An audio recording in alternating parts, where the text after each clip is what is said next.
Mr. William David Pugh is a senior here at Howard University. He hails from the great Palmetto State of South Carolina. He is a senior major in both political science and philosophy. At Howard University, he serves as Director of Community External Affairs with the Howard University Student Association, as well as the Vice President of the Honor College and Debate Team. So I have to also mention that Mr. Pugh is a campaign manager, having served as the campaign manager for our South Carolina State House candidate, now elected to the State House. So you're already a winning campaign manager. I don't have to pass the torch to him. He's already picked it up.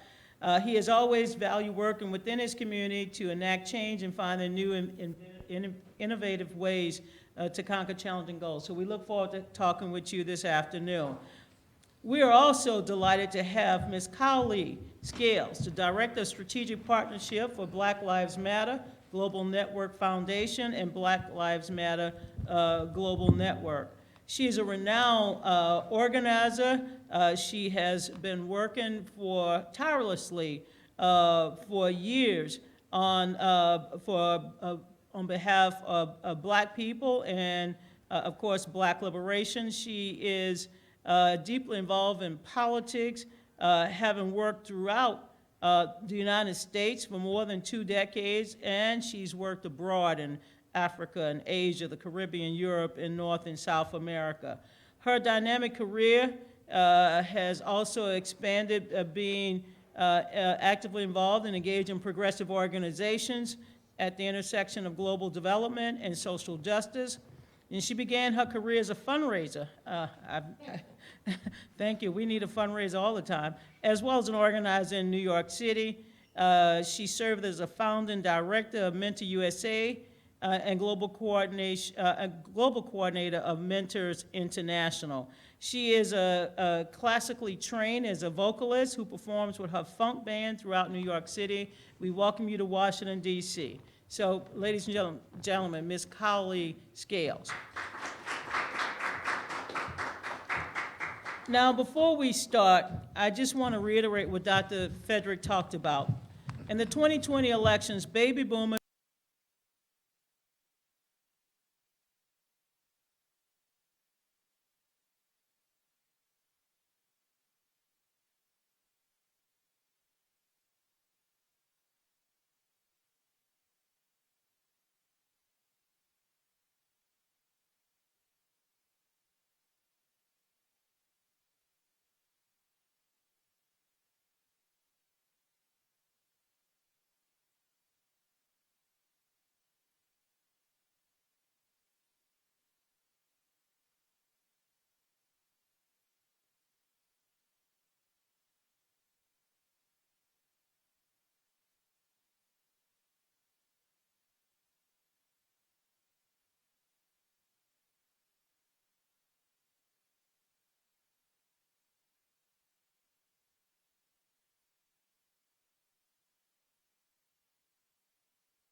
government corruption, economic injustice, an America without LGBTQIA plus people being excluded, voter suppression, environmental degradation, lack of education and poor health care, racial injustice. Can we imagine an America where oppression and fear are dissolved? Where we are whole and healing? It's time to center what matters and fight for the change we need. Let's get free. Let's get free. This is What Matters 2020.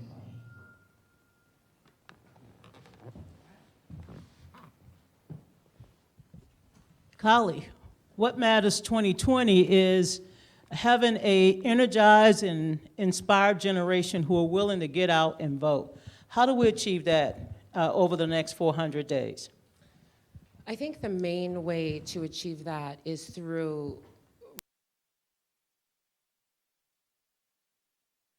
millennials, what's important to Gen Z, what's important to Black people in this country, and to do that through messaging that works, through storytelling, through connecting, through amplifying issues, through amplifying our issues, through our own storytelling, and by representation, by ensuring that we see ourselves in the people that are speaking to us. We hear our experiences in the people that are engaging and asking for our vote. I think that, so this video that was just shown is part of a campaign that Black Lives Matter, which you may have heard of, is moving forward in this election cycle to engage young people, to engage Black people, and to hold our candidates accountable for that engagement.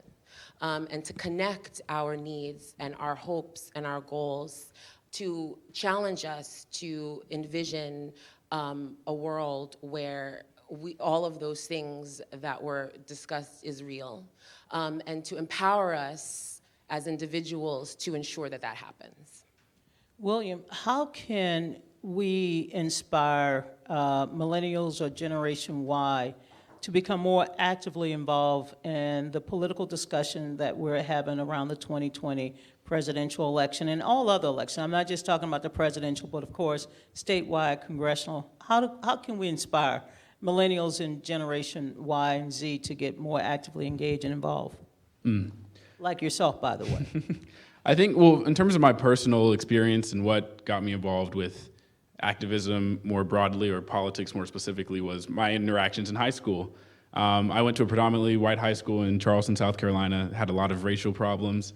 And based on that experience, based on that kind of personal connection, I realized that this was something that I had to fight for. And that's, quality education, criminal justice system reform, you name it. And I think the unfortunate part with my generation, and I don't want to speak on behalf of all of us, but I think we have a disconnect between our reality and the work that those before us put in for us to get to where we are.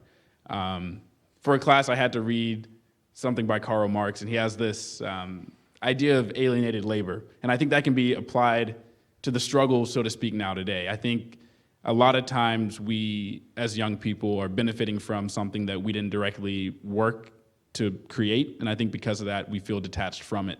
And because of that, I think a lot of young people don't see the fierce urgency of now, and I think that's something we have to fight, and I think we fight that by making sure people are educated on our election system, making sure people are educated on, what does your local school board member do? What does your mayor do? What does your governor do? Because 9 times out of 10, they're doing a lot more that affects you directly than the president on most days. Colleague, do candidates matter? Do campaigns matter in this political environment? Or are we just looking at party labels? I'm looking at William's socks.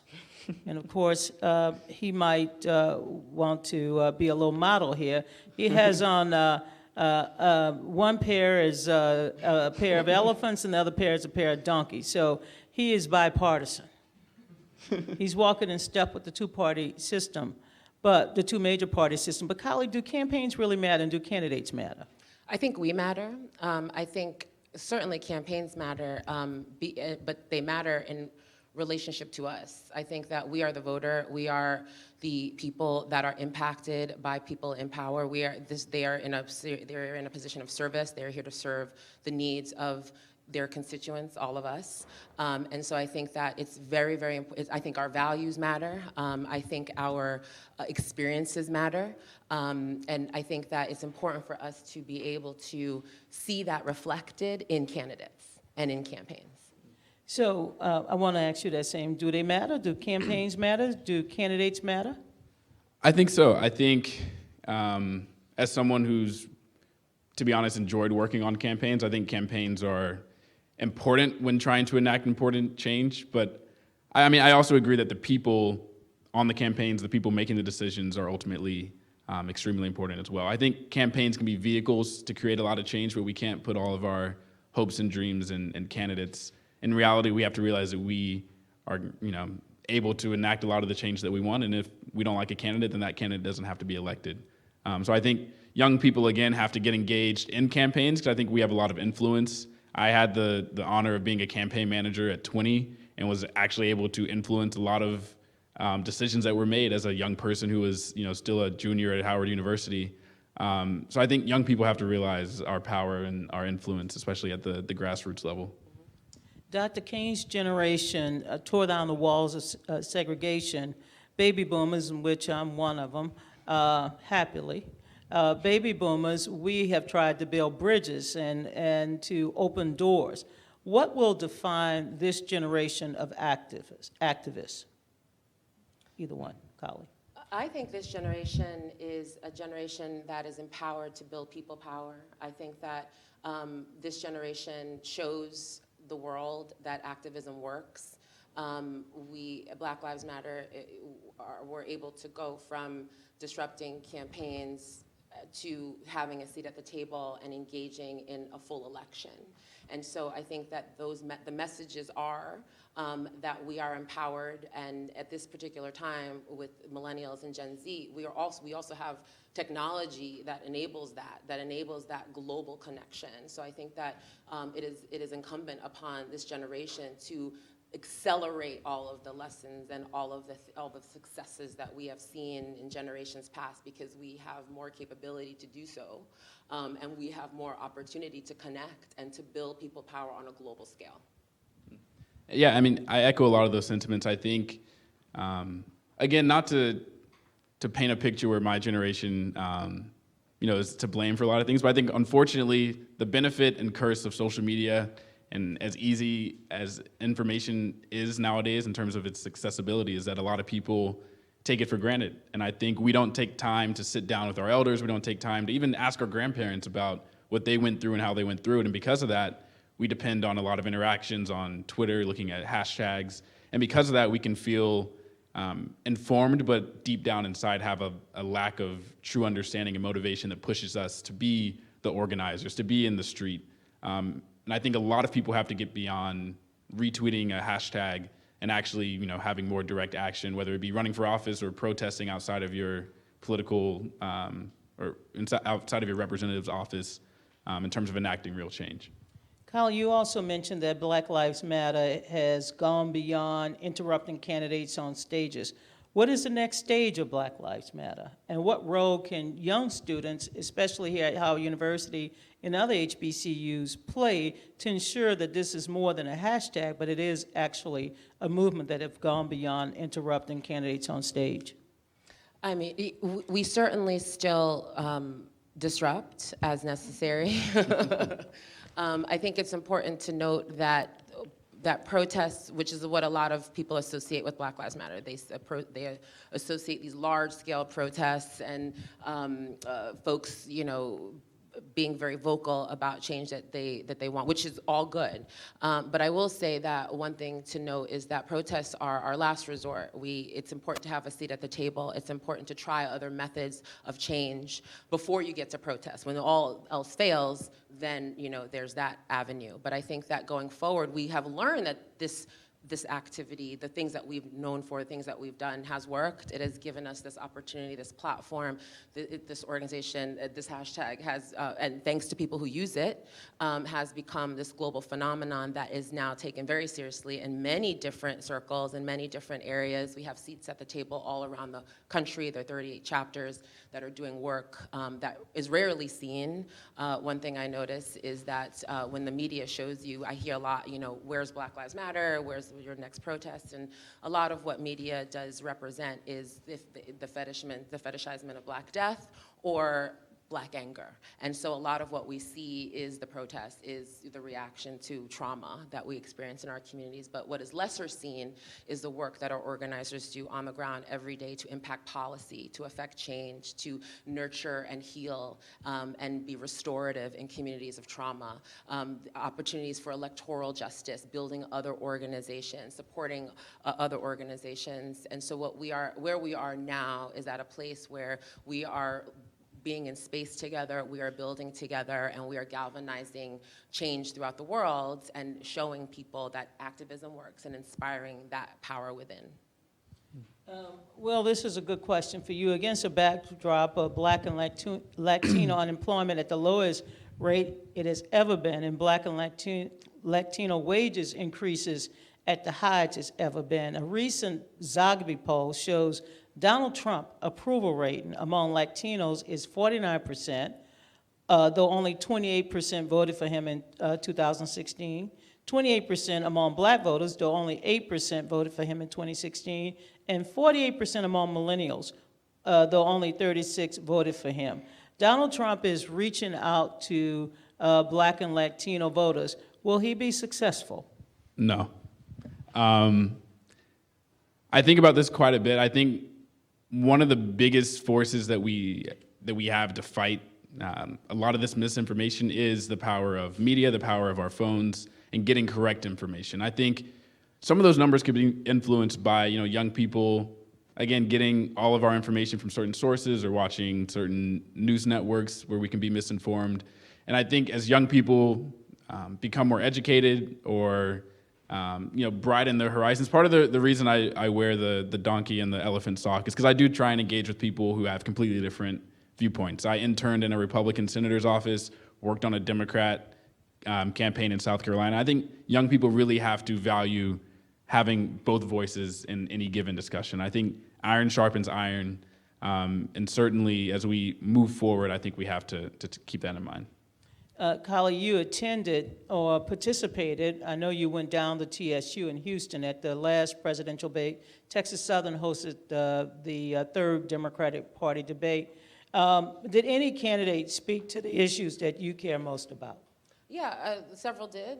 We've seen that as a trend throughout many of the prior debates, and I think that is a result of us making sure that those issues come to the forefront. We were also live tweeting during the debates to ensure that our issues are always amplified, and we provided statistics about how these issues impacted our community. I will say, to the point of Donald Trump spending money and being in a Black community, so are we. And so this What Matters in 2020 campaign, which you saw the campaign video for, is very important because of that. We will be going to communities all over this country. We will be telling our stories and amplifying our stories in a way that Black Lives Matter can. We will be asking people to follow the hashtag, use the hashtag. We will be engaging people in this election in our issues. We'll be educating folks on the issues and how they impact our community. So it's really great to talk about the issues as it relates to things like, corporate collaboration and all kinds of stuff like that. But we want to talk about how issues impact us. We want to talk about economic injustice. We want to talk about environmental injustice. We want to hear when folks talk about the environmental impact and climate change, how that impacts communities like Flint. Those are the conversations that we want to have, and we'll be doing that and amplifying those stories for the next 400 days. We'll also be encouraging people to mobilize and to gather each other and to engage each other if you know that there's somebody who's less enthusiastic about voting, connecting those dots for them, letting them know, like, these are the reasons why it's important for you. Here's some resources that you can utilize. The Black Lives Matter, go to their website, you'll find resources. We'll have an app that people can access, have all these things at their fingertips, learn more about candidates. So we are in there, and we're working together, and we're making sure that our voices are heard. We're making sure we're not partisan. Obviously, we are here to say this is about us and who we are. I hope I answered your question. Yes, I like that. I'll follow up, but I want to get back to William. William, you're part of the Student Government Association here on campus, and during this presidential season, how do you intend, and members of the student body, to mobilize students? Just recently, the DNC approved a conditional plan in Iowa to allow students who attend various colleges across the country to hold satellite caucuses. How do you intend to inform students on campus that they have a right to vote even if they're not home during caucus time or during the primary? Sure, that's a great question. I think part of it is educating students about absentee ballot system. And we recently had a voter registration day on Tuesday, which was National Voter Registration Day. So I think voter registration is huge, but then also educating college students on how to vote via absentee, or how to, be educated just on the mechanism of it, because I think it can kind of be a daunting task to really figure out how you're supposed to vote in your local election. And I think beyond that, education is an incredibly important thing. Obviously, there's a lot of misinformation, both on the right and the left, about candidates and what they stand for and who they are. I think that's something that we're certainly going to be looking at, is bringing, if we can bring candidates and bring those ideas to campus, I think that would be incredibly fruitful, to have those sort of dialogues, have those discussions, let them know what we value and things that are important to us. HBCU funding, criminal justice reform, education reform more broadly. So I think from a student perspective, from a Howard student perspective, given that we are one of the premier HBCUs, I would say, an HBCU with a lot of obviously proximity to Capitol Hill and DC and politics, but then more loosely just Black America. And I think we really have a responsibility to engage both at the grassroots level of making sure students are registered to vote. That's probably the most important thing to do. And then beyond there, making sure that students are as educated as we can help them to be, and trust that people will make educated votes. Great. Kali, do you think climate change is affecting the African American and Hispanic communities differently and more harshly, and if so, why? And how do you think Black Lives Matter can raise awareness around climate change in our communities? Absolutely. The determining factor of whether or not you are impacted by environmental issues is not class, it is race. And so Black communities and Latinx communities are those that are most susceptible to environmental injustice. And we see that in examples like Flint. We see that when we go to areas of this country where Black neighborhoods are built right beside power plants, and this is what we see. I think that part of climate change is one of the issues that we'll be amplifying throughout this campaign, as well as a host of others. And we want to hear more about what's important to you all, so that we can ensure that we can amplify those issues. But Black Lives Matter, there's this platform. People use the hashtag People Pay Attention. And so this is our opportunity to tell our stories and amplify the things that are happening in our communities, so that we are no longer overlooked, and that it is clear how these issues impact us, because we are voters and we are important. Can I add one quick thing on that point? I think it's incredibly important that we distinguish between class and race, because I think oftentimes parties or candidates can convolute the two and assume that every Black person is poor, every poor person is Black, and just use them interchangeably, when in reality, candidates need to speak about Black issues. And I think that that's multifaceted in a way that I personally haven't seen 20 candidates discuss. Thank you. Will, if you were in Black Lives Matter, in a position of influence, you'll be graduating soon, how would you want current issues and concerns in the Millennial and Gen Z space to be voiced? It's a great question. To be honest, I think, sorry, go ahead. No, go ahead, you're smart. One thing that I'm curious, and I was thinking a lot about this recently, and just in terms of a topic that I don't think we're really talking about, and I know obviously Black Lives Matter has an incredibly powerful online presence, is data. And I think as we saw in 2016 with Cambridge Analytica and Facebook and that whole fiasco, I think it'd be interesting to see Black Lives Matter look at ways to leverage data for good, so to speak. And whether that be directly, and a lot of this, and you can speak to it, you may already be doing, but I think targeting certain communities based on different data or footprints online. Because I think we're being targeted by companies, corporations, and politicians using our data. And I think if that's going to be the reality we live in, then we should use it to our own benefit as well and use that sort of data and targeting to help spread education and inform voters, et cetera. Yeah. Agreed.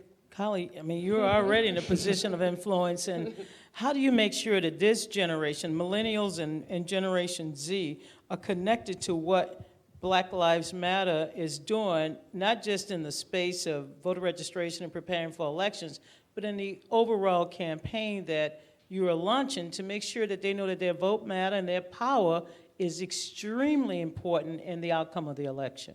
I think that's one of the things that Black Lives Matter and our movement and our activists and our organizers have taught us, that we have power, that Black people have power, full stop.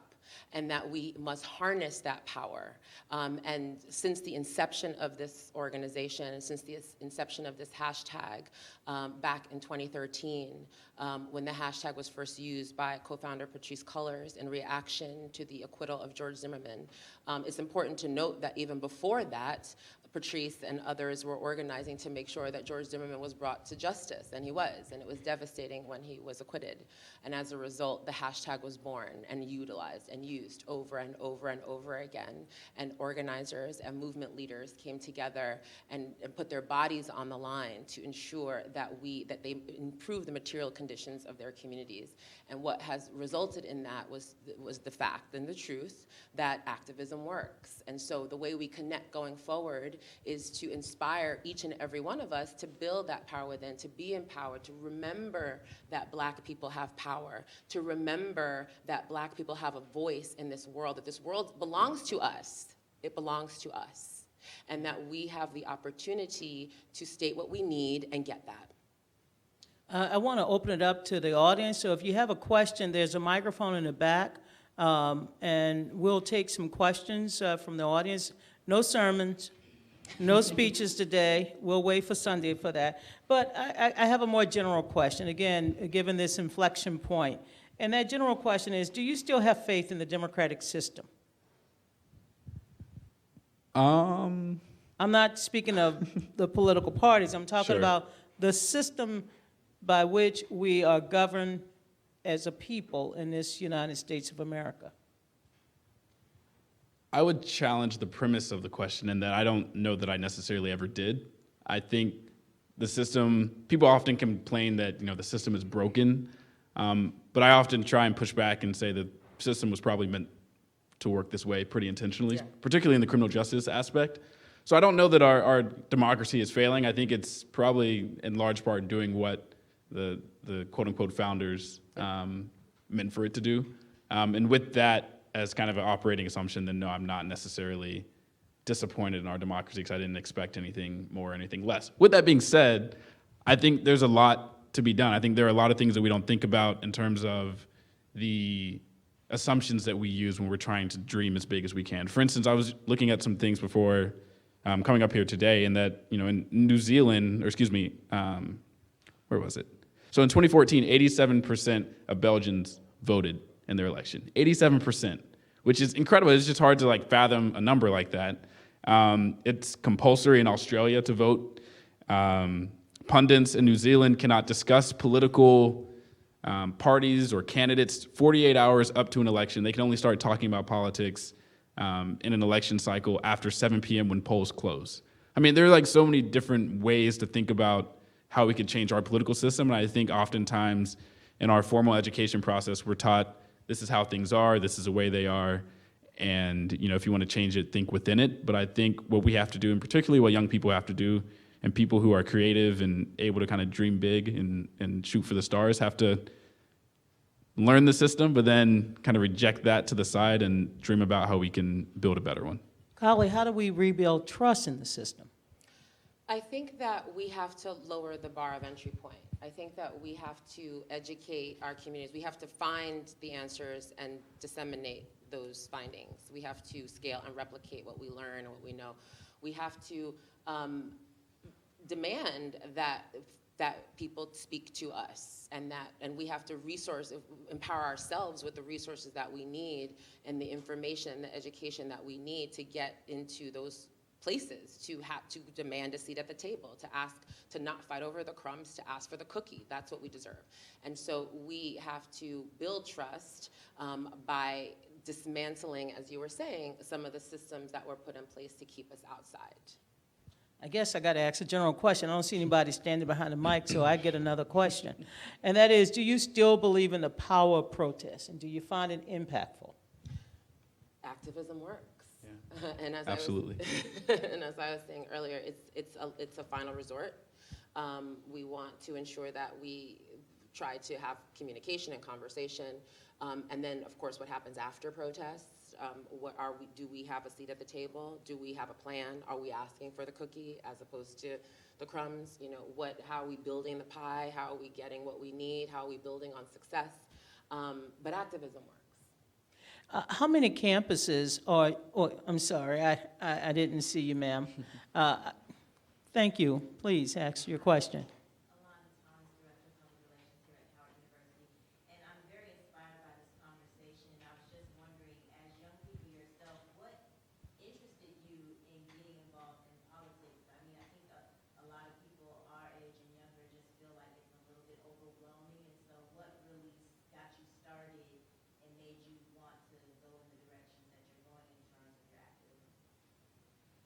Great question.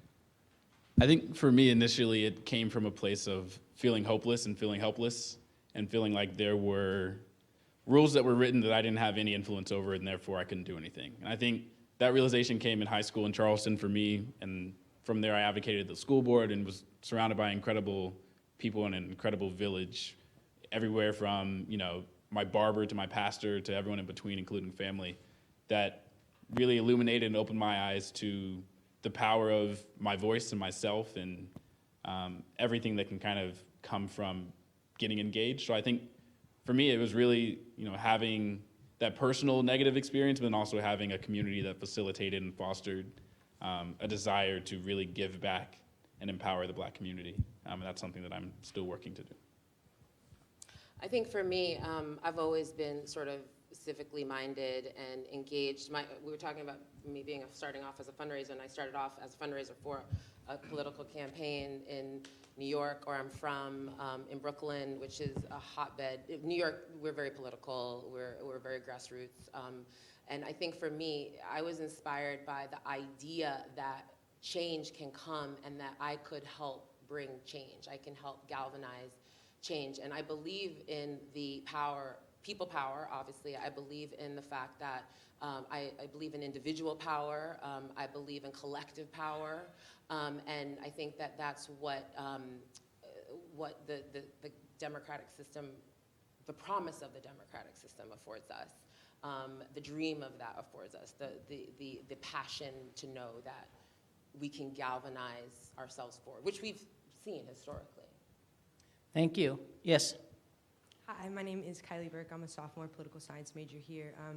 We've talked a lot about the 2020 election that's up and coming, and on the campaign trail, and especially on the debate stage, we've seen the candidates spend a lot of time talking about defeating the currently sitting president. Do you think they've done enough to show their competency for the office and their platform outside of that, given everything else at stake? If so, why or why not? That's a great question. I have so much to say about this, I'll probably keep it brief. I think the Democratic Party often leads with policies over values, and it's something we were speaking about earlier, in that, like, if you were to ask me right now what are kind of some of the main core values of the Democratic Party, I would probably be a little bit more hard-pressed to answer that question versus, you know, giving you the talking points of the Republican Party, because I think they're much greater storytellers, and they're much greater at connecting with people that don't necessarily, you know, want to engage in that sort of dialogue. And I think the Democratic Party, or the left, or however you want to frame it, really needs to kind of take a step back and say, what are our core values? These policies align with these core values. How do we speak about this in a way that's coherent for the average person to understand and get behind? And I haven't seen a lot of that in 2020 candidates. I think, as it's probably impossible not to do, we're talking a lot about the current occupant of the Oval Office. And unfortunately, I think that won't be a winning strategy in 2020, is just voting against someone. I think a lot of people had that sentiment in 2016 that they weren't necessarily voting for something. And because of that, a lot of people were disengaged. And I think if we have a candidate that both can and will defeat the president, but then also someone who is inspiring people to the extent that college students are, wanting to go knock on doors and not just vote for the person just because they have to, essentially, I think we'll have a winning combination for 2020. Yeah, I agree with that. I think that what we are missing and have been missing is this emotional connection to leadership, and this emotional connection to the process of choosing leadership. And I think that that is a very important piece to bring to the table. While we want to talk a lot about issues and we want to put our issues in the forefront, I think that we also need to remember that voting and participation in civic activities is an emotional thing. And that we need to remind ourselves of that and think about, as you were saying, shared values. We want to see that in our candidates. We know the values of our opponent, who I must say knows exactly how to suck all the air out of the room and take all the attention and put it on that person. But we know that person's values. They're terrible, but we know that. And that gives us some insight into who that person is, and we feel like, all right, well, at least I know. And so I think that that is part of what we need to demand as we walk into the next 400 days, just a better understanding of who our candidates are, what values they bring, how we share those things, and that'll allow us to build this emotional connection. Joe Madison recently said, oh, ma'am, thank you. I'll take your question, then I'll go to Joe Madison. Go ahead. Hello, I'm a freshman international affairs major named Camille Ross, and I was just wondering if you can expand on what are the political values and maybe like the shared cultural values that we can use in different elections coming up, especially in an age where the internet can become so divisive and so many different contentious issues can divide us. What are those values now in a newly redefined world? That is really a great question that I want to hear from millennials. Millennials are connected to values, and millennials put values first. And I think it's important to hear from you what your values are so that we can make sure that that our candidates hold those and connect with those and amplify those. So I think BLM has clear values. Our values are the liberation of Black people, the amplification of our stories, the saving of Black lives, we focus on the criminal justice system. We want to abolish police brutality. So those are our values as an organization that you've come to know. But I think that as Black people, we have lots of different values, and I'd be interested to know what we find most important as a collective. William. One that immediately comes to my mind is, and this is one that I'm trying to think of any arguments against it, but I can't, it would be equal opportunity. I think both the left and the right can agree that everyone deserves equity in terms of how they start their life and how they live their life, and that, the decisions you make from there are the decisions you make, but you shouldn't have your life predetermined for you based on your zip code or other factors that are outside of your control. And I think that's a principle that most people can get behind, and equity or equal opportunity would be one that would be strongest in my mind. Before we close, and I want to invite everybody to our reception following our conversation so that you can meet the panelists, and if you have any more in-depth conversation, we can also discuss it. The other thing is that before you leave, we have a sign-up sheet in the back. Our next event is going to be a conversation on reparations during the Howard University Homecoming Week. And so we want to make sure that you are up to date on all of the activities that we hope to hold here on campus. And of course, I like to engage with many of you. I see some of my friends from last year as part of our ambassadors program. We want to continue that conversation in small group meetings. So please sign up in the back and enjoy. But I want to get back to this idea. Joe Madison raised it recently on his radio show about passing the torch. What does that mean to you, to have the torch passed to you?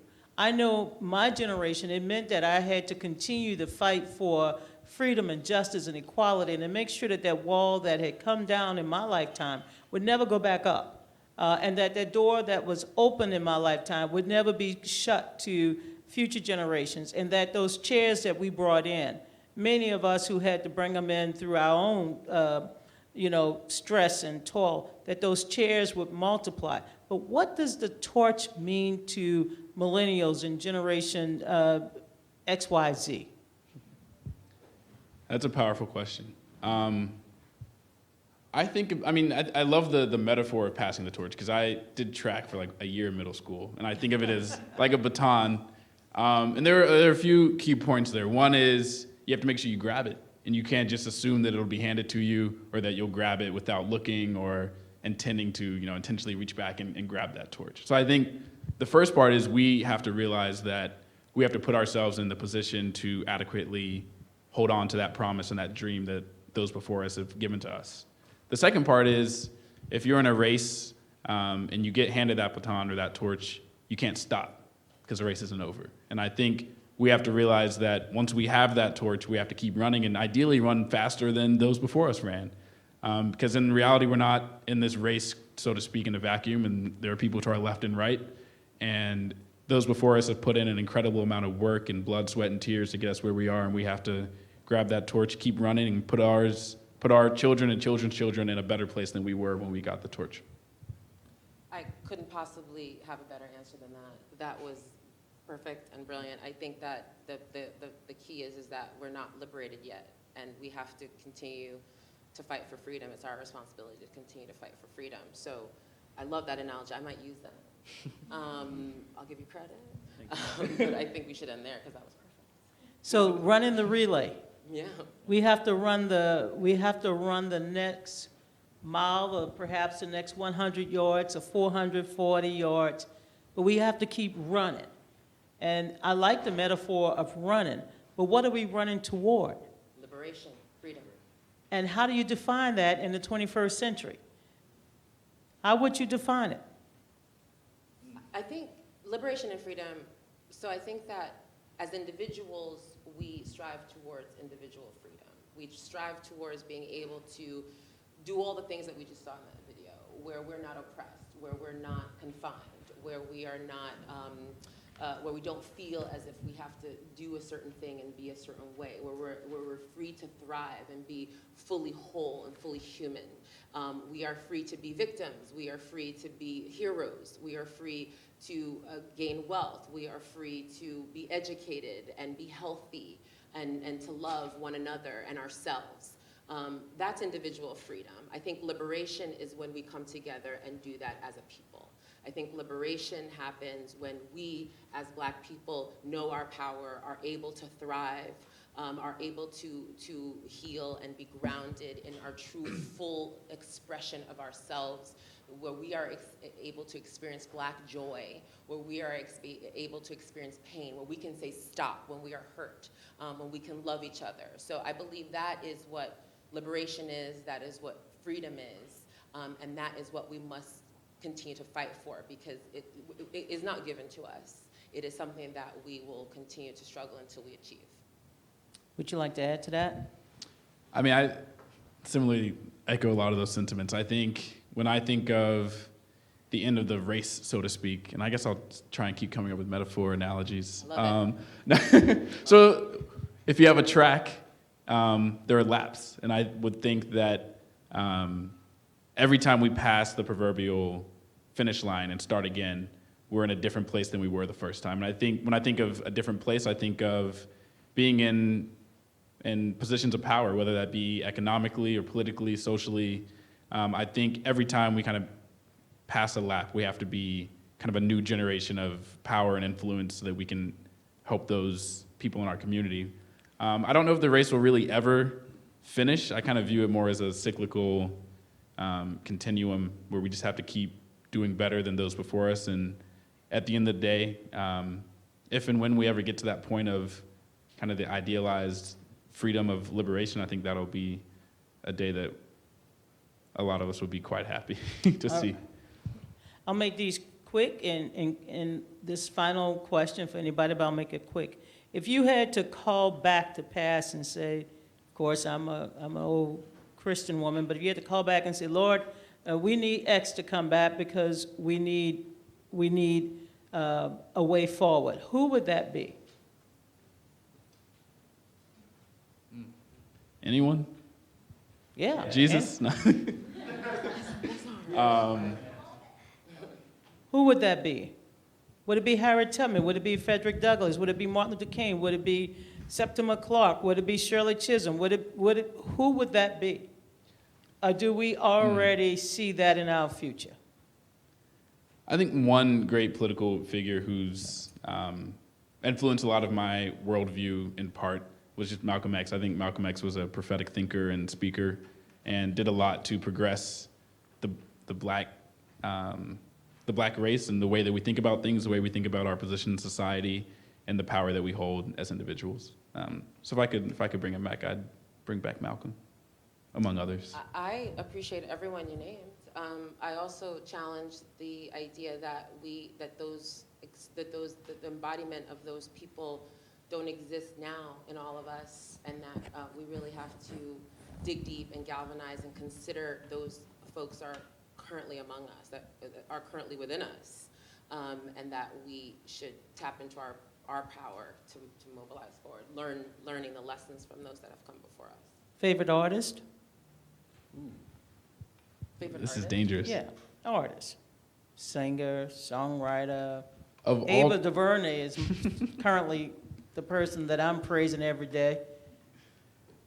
I would probably say, so all-encompassing, I'm a big Stevie Wonder fan, but more recently I'm a huge Chance the Rapper fan.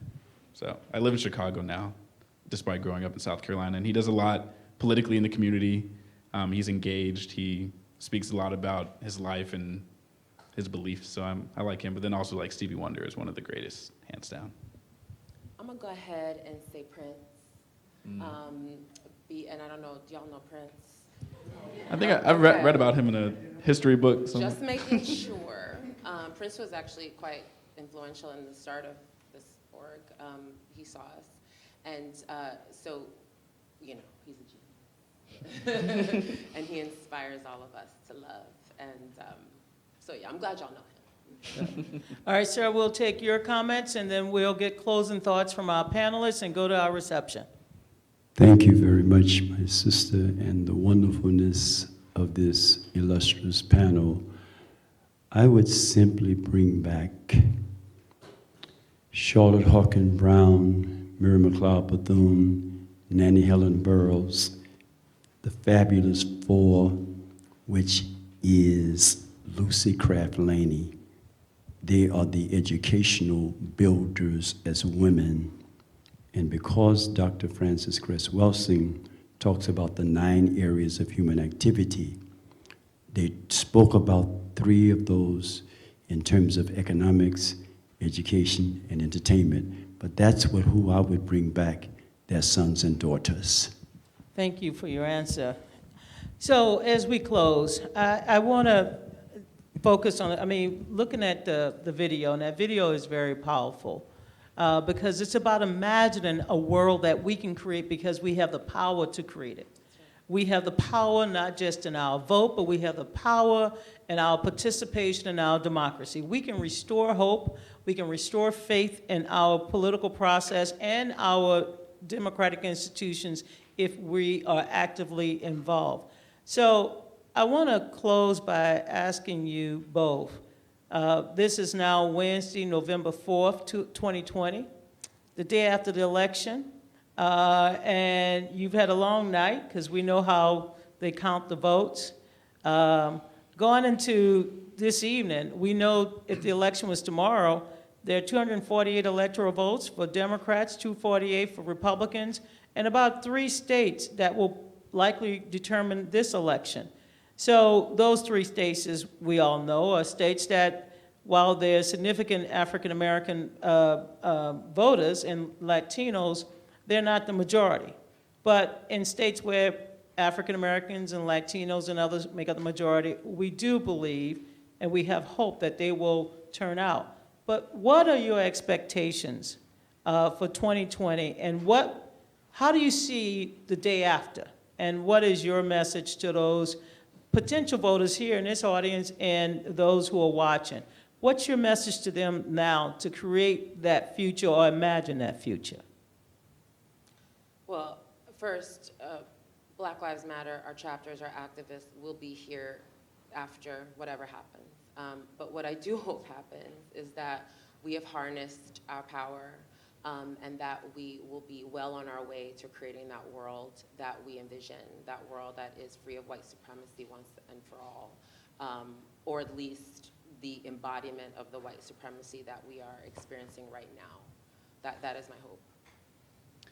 I think mine is, regardless, that we keep fighting, and to echo those same sentiments, we keep hope alive. And I think, to be completely honest, whether the new or whether you know a Republican, Democrat, Independent wins, the fight can't stop. I think the worst thing we could do is get who we like in office and then disengage and pretend like everything's fine, and then find out later that things aren't. So no one's perfect, no political party's perfect, no individual's perfect, and I think regardless, young people have to remain engaged, we have to remain woke, remain aware, and keep fighting no matter who's in the Oval Office.